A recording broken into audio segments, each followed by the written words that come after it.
आवाज कहां तक जाना चाहिए? दिल्ली तक। नेशनल मजदूर यूनियन, नेशनल मजदूर यूनियन, दुनिया के मजदूरों, दुनिया के मजदूरों, ऑल इंडिया रेलवे फेडरेशन। आपको मालूम है क्या हो रहा है इधर? नेशनल रेलवे मजदूर यूनियन का 70वां अधिवेशन।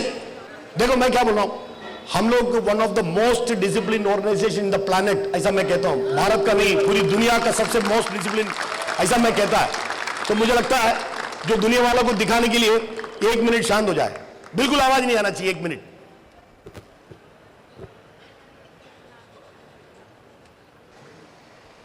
धन्यवाद।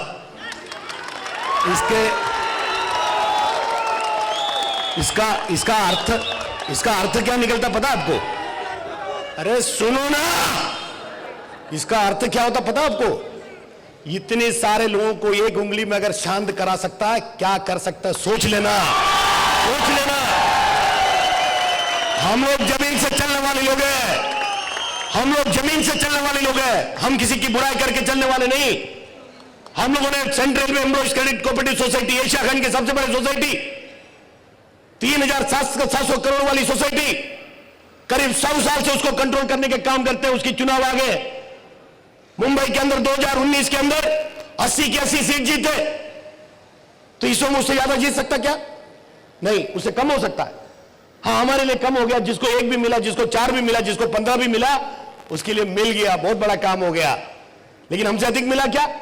नहीं। पूरे 20 लोगों की बोर्ड किसके है? लाल बाउटे की। जब तक रेल होगा, जब तक सोसाइटी होगा, उसकी कंट्रोल कौन करेगा? लाल बाउटा करेगा, है ना?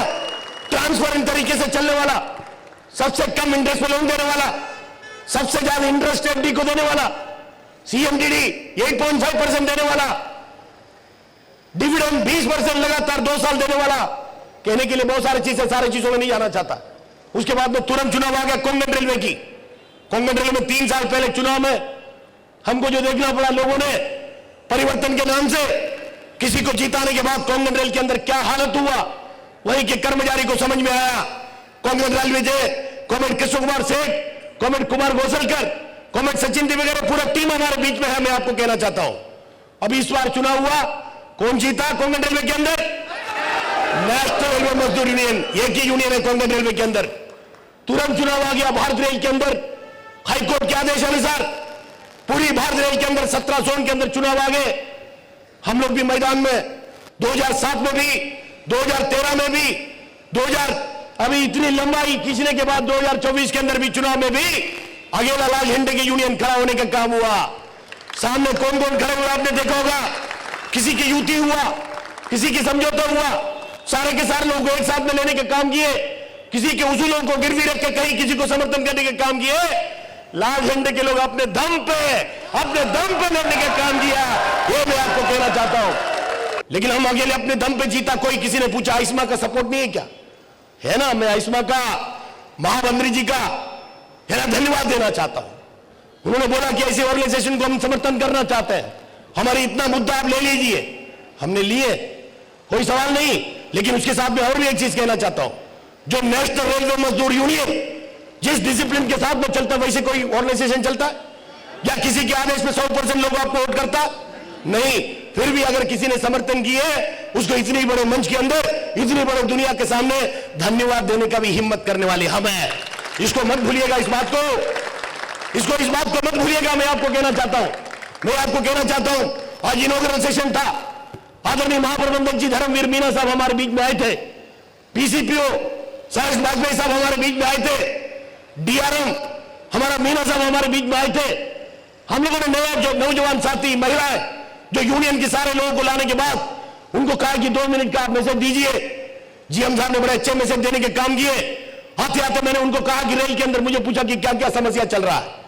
मैंने बोला कि सबसे बड़ा समस्या जीडीसी, सबसे बड़ा समस्या एलडीसी, सबसे बड़ा समस्या spouse ground transfer, inter railway transfer, inter department transfer, सबसे बड़ा समस्या जो सेफ्टी कैटेगरी के अंदर काम करने वाला अपने वीआरएस की एप्लीकेशन देने के बाद वो एक्सेप्ट नहीं किया जा सका, ये बहुत बड़ा समस्या। सबसे बड़ा समस्या जो हमारी सेफ्टी कैटेगरी के अंदर इतनी वैकेंसी होने के बाद भी उसकी बात ही नहीं हो रहा। सबसे बड़ा समस्या, मैंने सारे के सारे चीज उनको बोलने का काम किया। सबसे बड़ा समस्या, हमारा कोई सिक होने के बाद न फिट हो रहा न अनफिट हो रहा, हॉस्पिटल के अंदर पड़े न तो साल साल घूम रहा है, उसको कोई तंगा नहीं हो रहा, न कोई नौकरी कर पा रहा। यह सबसे बड़ा समस्या। सबसे बड़ा समस्या, कोई ग्रेड के अंदर काम करने वाला कर्मचारी, उसकी मृत्यु होने के बाद वो किसी की मेहरबानी नहीं, सरकार ने दिए हुए नियमानुसार अगर किसी की मृत्यु होने के बाद उनकी वार्ड, उनके बच्चे, उनकी बीवी या उनके घर के जो नियमानुसार जिसकी नौकरी मिलना चाहिए, उसको जहां वहां जो लटकना पड़ रहा, यह सबसे बड़ा समस्या। ये सारे समस्याओं का आप सभी के सामने हमारा महाप्रबंधक जी ने बोला, ये सबको हम देखेंगे, आपका कल्याणकारी योजना हम करेंगे। महाप्रबंधक जी को धन्यवाद, टीसीपी को धन्यवाद, डीआरएम को धन्यवाद मैं देना चाहता हूं। अगर यूनियन मजबूत नहीं रहेगा, ये सस्ता भी बैठ जाएगा। पता नहीं अडानी अंबानी के हाथ में न जाए। हम लोग जिंदा इसलिए नहीं जा रहा है। एक दिन एयर इंडिया नहीं गया, भले रेल मंत्री जी को धन्यवाद। हर समय में रेल मंत्री जी कहता, जब तक मैं मंत्री जी हूं तब तक कभी इसको प्राइवेटाइजेशन नहीं होने देगा। मंत्री जी को धन्यवाद। लेकिन हम लोग जिस समय में कमजोर हो जाएगा, कौन कहां कहीं पलटी मारेगा, क्या होगा पता नहीं। इसलिए लाल झंडे की यूनियन को मजबूत करके रखना जरूरी है, तब हम जिंदा रहेंगे, तब हम लोग अपने सही ढंग की जिंदगी जी पाएंगे। मैं आपको कहना चाहता हूं। और हम लोग जब भी कार्यक्रम करते हैं, अभी किसी को पता भी नहीं चलता। इधर जो हमारा खास करके वर्दी के लोग हैं, उनको धन्यवाद देना चाहता हूं, चाहे आरपीएफ हो, जीआरपी हो, धन्यवाद, तालियां बजाइए। मैं धन्यवाद देना चाहता हूं। इनको सबको पता है ये यूनियन कितने डिसिप्लिन से चलने वाले हैं, अपने समय से निकलते। अभी आपने देखा होगा इधर एंट्री कितना बजे की है, 5:45 को एंट्री है। इधर 5:45 को दफ्तर बंद हुआ होगा, सारे लोग बोझा बिस्तर बांध के डांस जाने की तैयारी होगा। किसी को कोई तकलीफ नहीं, आते जाते वक्त किसी यात्री को भी तकलीफ नहीं। और इधर आने के बाद जो लगाए, जो अधिकारी अंदर है, जो कर्मचारी अंदर है, उसको पता भी नहीं इधर क्या लगा है, क्यों ये 3 बजे के बाद लगा है। फिर भी वो बोलता नहीं लगना चाहिए, ऐसा लगता है कि साले के गले में लटका है। बताओ, अरे कहां से भूत पैदा होता मुझे पता नहीं। हम बोला हम शांत लोग हैं भाई, हाथ जोड़ के चलते हैं, चलने दो ना यार, हाथ जोड़ के चलने दो ना यार। उचकाओ मातम को, हमारी खोपड़ी खराब हो जाएगी। मैं आपको कहना चाहता हूं, डरते डरते नहीं किसी को लाल कपड़ा पहन के निकलता, घर में बोल के नहीं आया रात को आएगा कि नहीं आएगा। डराइएगा नहीं हमको, हम हाथ जोड़ के चलते। चलिए ना साहब, आपको सलाम करते, लीजिए ना सलाम, मजा लीजिए ना, फुकट के उंगलीबाजी मत करो ना यार। उंगली भी टूट जाएंगे, हाथ भी टूट जाएंगे। खेल मत खेलना हमसे, खेल मत खेलना हमसे। हम लोग शांत प्रिय लोग हैं, हम चलने दो अपनी शांति से, है ना। हमने बहुत सारी जगह में देखा हमारे लोगों के ऊपर क्या क्या हो रहा है। इंजीनियरिंग के लोगों का जान जा रहा है, उसके लिए किसी को टाइम नहीं, है ना। हर रोज रन हो रहा है। पुलिसमैन की वही हालत, एसएनडी कर्मचारी की वही हालत, कारखाने की कर्मचारी की वही हालत, टिकट चेकिंग की कर्मचारी की अलग हालत, कॉमर्शियल वाले की हालत, रनिंग वाले की हालत, ट्रैफिक वाले की हालत, स्टेशन वाले की हालत, टीडी वाले की हालत। कोई सी ऐसी विभाग नहीं जिसको तकलीफ नहीं। अगर हम नियम से उतर जाए, हम किस में उतर जाए, नियम से उतर जाए। जो भारत सरकार ने बनाए हुए नियम से काम करने की बात अगर की जाए, कल से एक भी गाड़ी नहीं चलेगी, एक भी गाड़ी नहीं चलेगा। मैं आपको कहना चाहता हूं, एक भी गाड़ी नहीं चलेगा, एक भी गाड़ी नहीं चलेगा। मतलब गाड़ी कैसे चल रहा है, हम आपकी सेवा कर रहे हैं साहब, करने दो ना। भारत का सेवा, भारत सरकार की सेवा कर रहे हैं हम। क्या कर रहे हैं, सेवा। क्या कर रहे हैं, सेवा। करने दो ना सर, सेवा करने दो ना, उंगलीबाजी मत करो ना। जो मुंबई डिवीजन बड़े अच्छे खासा चलता है, चलने दीजिए। हम किसी के नाम लिए क्या नहीं, लेकिन जिसके बारे में बोल रहा हूं समझ रहा है, समझ जा सुधर जा, समझ जा सुधर जा, समझ जा सुधर जा, है ना। हम आप इतने सारे चुनाव चला, 3 चुनाव, आपने किसी ने भी सुना मैं किसी व्यक्ति के खिलाफ, किसी संगठन के खिलाफ बात करते हुए आपने किसी ने सुना क्या, नहीं। हम हमारे कार्य के बारे में बोल रहा हूं। यूनियन, लाल झंडे की यूनियन ने क्या किए, 100 साल की ऑल इंडिया रेलवे फेडरेशन ने क्या किए, क्या करके दिए। जो हमारे नेशनल रेलवे मंजूर इसी साल के अंदर 100 साल होने जा रहा है, तो हमने क्या किए, क्या कुर्बानी की है, कितनी शहादत लिए, उसके बाद में आपको दिए क्या, ये हम कह रहा है। आप भूलेगा नहीं इस बात को, नए लोगों के लिए कह रहा हूं। हमारा जो भी एनपीएस में आए लोग सेवा निवृत्त हो रहा था, उनका कहना क्या था, हमको 50% पेंशन चाहिए, 50% पेंशन चाहिए। मैदान में कौन उतरे, इनको ओपीएस का जहां कौन डाला इसके दिमाग में, ओपीएस अच्छा, ओपीएस अच्छा कौन गया, यही लोगों ने कहा, यही लाल झंडे के लोगों ने कहा, इन्हीं नेताओं ने कहा।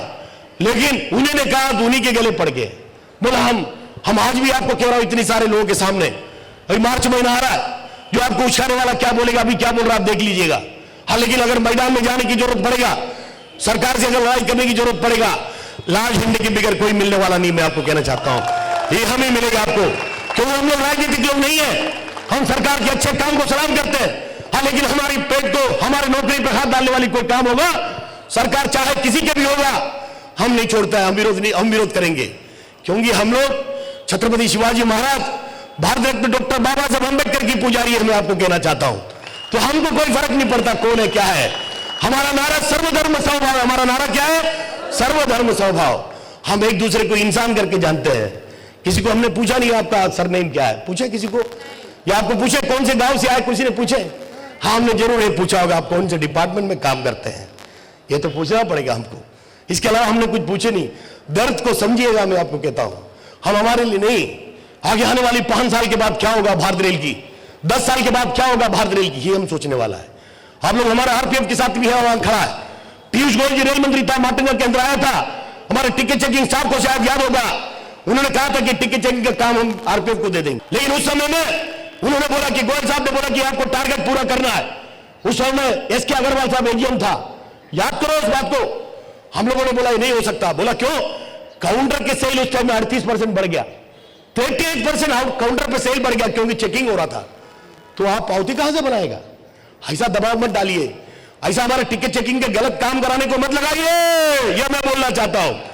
है ना, हमारा मिनिस्ट्रियल कैडर अगर जिंदा तो किसके वजह से जिंदा है? अकाउंट्स कैडर अगर जिंदा तो किसके वजह से जिंदा है? भंडार शाखा अगर जिंदा है तो किसकी वजह से जिंदा? मैं पूछना चाहता हूं, आप याद करिए सो। प्रिंटिंग प्रेस 9 साल हमने जिंदा रखने का काम किया, किसने जिंदा रखने का काम किया? परेल कारखाना करीब 8 से 9 साल से जिंदा रखा हुआ, किसने रखने का काम किया? भूलिएगा मत, क्योंकि 8वां वेतन आयोग आने वाला। अभी क्या आने वाला है? 8वां वेतन आयोग। 8वां वेतन आयोग कौन दिला रहा है? लाल बहादुर। हाँ, लेकिन मिलने के बाद बहुत सारे लोग बोला नहीं ये झूठ बोल रहा, हम लोग दे रहे। ठीक है बाबा, तू ही दे रहा, चल कितना दे रहा हो तो बता, ये तो बता कभी कितना देने वाला है। वो नहीं बताओ, वो अभी नहीं बताएगा, मिलने के बाद बताएगा। अच्छा, तुम्हारा आइडिया अच्छा है ना, लेकिन उसके पीछे भी कुछ लोग घूमता है, ये वही बोल रहा है, या ऐसा इसमें मत पड़िएगा। मैं बहुत सारे लोगों को देखता हूं शाखा के अंदर 25 आदमी एक दूसरे का नाम नहीं जानता है। वो कालिया किधर है, वो टकलू किधर है, टेढ़ा नाक वाला किधर है, नहीं तो बोलेगा मद्रासी भैया गाउटी। अरे 25 आदमी का नाम नहीं जानता तुम और यूनियन चलाएगा तुम, है? वो ऐसे इस तरीके से बात करते हैं। इसलिए थोड़ा सा खुद से प्यार करो। तो मैं ये बात आपको कर रहा हूं, हम जो चाहे कर सकता है, लेकिन हमारे साथ में कहीं मुख्यालय में, मंडल में या शाखा में कोई भी हमको चाहने वाला नहीं भी होगा। हमने कभी किसी को दुखाए नहीं। हम सोचता है यूनियन का मोहब्बत करता है, लोगों का काम करते, करने दो। मैं उनके कंधे पे हाथ डालता हूं, उनकी डब्बे से खाता हूं मैं, मुझे कोई फर्क नहीं पड़ता। क्यों? क्योंकि मेरा स्वभाव ही ऐसा है। इतना आप ध्यान रखिएगा, इससे ज्यादा नहीं। लेकिन अभी जोरदार नारा थोड़ा सा होना जरूरी है। देखो, हमने समय कहा था, हमको आरपीएफ की इंटेलिजेंस ने पूछा था कितना बजे खत्म होगा, हम बोला 6:30 बजे पहले खत्म होगा। अभी टाइम क्या हो गया? 6:15 बजे। अंदर आए कितना बजे? 5:45। आदमी कितना है? 5 से 6 हजार आदमी है। 6 हजार आदमी को रख के कोई संगठन, कोई भी संगठन तो आधा घंटे में कार्यक्रम खत्म करेगा क्या? नहीं, कम से कम 25 आदमी भाषण करेगा। नहीं करेगा? चाहते हैं 25 आदमी से भाषण कराओ? चाहता है? अरे जोर से बोलो ना। नहीं चाहता तो मेरे पास आदमी कम नहीं है, मैं 50 लोगों से कराऊंगा मैं बहुत मेरे, क्योंकि हमारे पास जो केडर है, क्या है हमारे पास? केडर है, सब भाषण करने वाले हैं। उधर बैठे वाले भी भाषण करने वाला है, इधर वाले भी भाषण करने वाले हैं। सब ऐसी भाषण नहीं करता, ऐसे कोई है ही नहीं। कोई है क्या इसमें? कोई है तो बोलो, उससे भाषण करवाता हूं अभी। तो इसलिए मैं ज्यादा कुछ नहीं कहता हूं। एक जोरदार और एक नारा होना चाहिए, नेक्स्ट मजदूर union, all India railwaymen federation, all India railwaymen federation.